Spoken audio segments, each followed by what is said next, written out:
para makuha ang timbang ay hindi lamang pisikal na sadyang nakakapagod.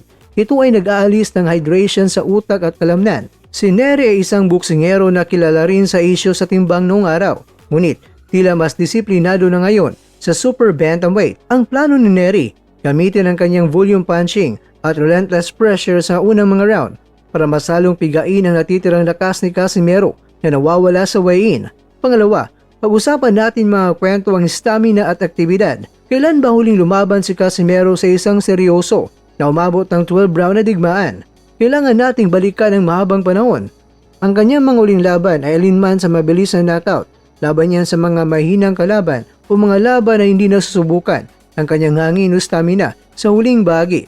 Sa kabilang banda, si Nery mga kwento ay nananatiling aktibo sa mataas na antas. Ang ring rust ay totoo mga kwento. Ang kakayang mapanatili ang parehong bilis at lakas mula sa round 1 hanggang sa round 12 ay isang skill na nawawala kapag hindi palaging nagagamit. Ang plano ni Nery ay dalhin si Casimero sa isang malalim na tubig sa round 8, 9 at 10 na kung saan ang hangin ni Casimero ay baka maging kapos na.